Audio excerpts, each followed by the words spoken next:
All right, Coach T here again. Winning Wednesday. Listen, commitment and sacrifice. I'm gonna get right into it, guys. I'm Coach T.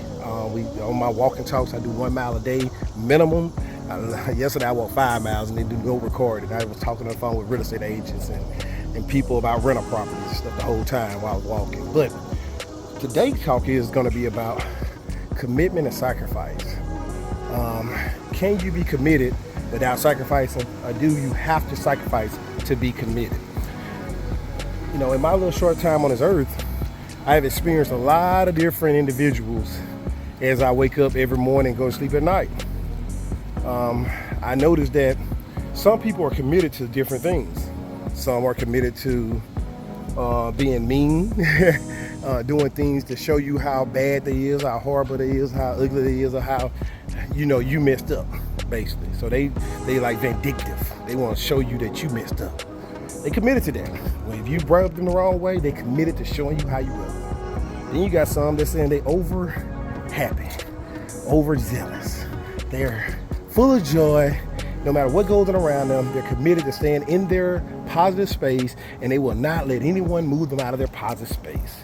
They're committed to whatever going on. They see the positivity. They're very optimistic, and they internalize things inside, but they don't verbalize things on the outside, so you don't get to see it or hear it, but they deal with it in quietness, right? So with both of those situations that I just laid out, one that's determined to tell you that you screwed up, and one is determined to say that, hey, it's okay, it's all right, it's positive, we're gonna be all right. If both of them have a commitment, and both of those situations have some kind of sacrifice, right? I really kind of said the sacrifice for the second one, right? They internalize to keep everything in, they don't show everybody. So they sacrifice their feelings, their outward emotions, and the way you view them. Where the other person, in my opinion, these are my just perspective, me walking and talking, doing on top of my head, that's saying, hey, I'm gonna show you how you screwed up. They sacrifice respect. They don't care about how you view them and what you think of them. They're determined to do what they're gonna do to you to make sure you know you screwed up without worrying about what you're gonna do back to them. So they're sacrificing the opportunity to be lovable and caring and kind to say that, no, I'm gonna show you how harsh and ugly and mean I can be. Now, is either one of those people wrong or right? That's the part where judgment come in at. And why do we feel like we have to judge them for being right or wrong? Why do you even have that thought about, yeah, I know that person, they just wrong? Why do we have to have that thought? These people are those people. They are who they are. They have their characteristics, they have their attributes, they have their traits, they have their abilities to be who they are. Now, how can you accept somebody and love them unconditionally if we're judging them? What we need to do is say, hey, if you can sleep, this is what I do. If you can sleep with yourself at night based off what you just did, I'm glad for you. Continue to do that. If you can sleep good at night based off what you just did, I'm glad with it. Keep moving forward. It's not for me to tell you that you're wrong, you're right, or you're indifferent. You know in your own mind what you are. Because a person that's always happy and always joyful, how you gonna say that's right? Just because that's what you want? That you desire, you get to what you want to be, or why you not judging them so harsh? Why you not beating them up for being that way, right? Most likely you're not.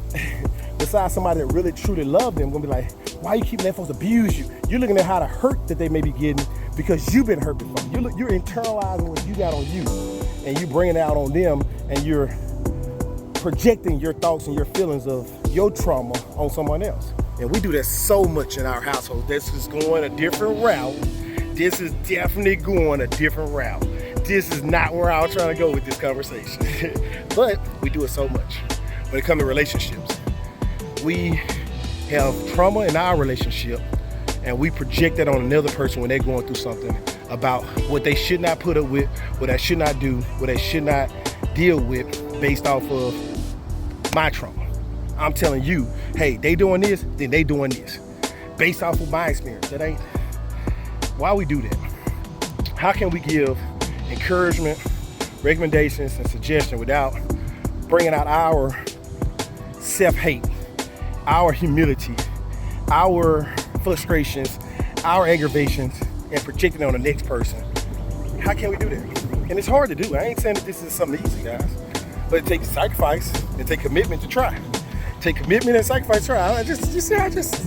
They're just tied together, right? When it comes to my son, my baby, of course, I want to try to teach him to be respectful, teach him to be all these things, because some things happened to me when I was a child, or certain things I see how folks judge people out here in the streets, so I don't want them judged like that. So I try and be protective and try to say, no, we gotta do it this way, now we gotta get this done this way, because all this stuff inside of me, I'm projecting on him so that he won't perceive and get the stuff that I know that can happen. But guess what? He's him. How can I teach him and train him, mentor him, without projecting all my frustrations, my fears, my insecurities, my downfalls on him, and let him be him, but I find a framework for him to be successful in his life without me projecting it on him. Like this will happen, it's gonna happen, or this inevitably gonna make it this difference, right? It's gonna happen. You can't do nothing about it. No, it's not. That's my thoughts. Paradigm. Get out of your own head, you know? Get out of there. Get out of there. And let's train the kids up, and let's give them an environment that they can excel and learn and be exposed and see what happens, and then deal with the situation itself, right? So, hey, I don't have the answers for this one. Do you believe that you can be committed without without sacrifice, or you think that they go hand in hand? If so, why? Comments. Welcome. I would love your thoughts on this one.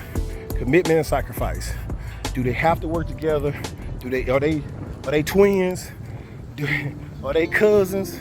Must both of them be a part of the process when you're trying to do something, or be something, or become something, or groom something, right?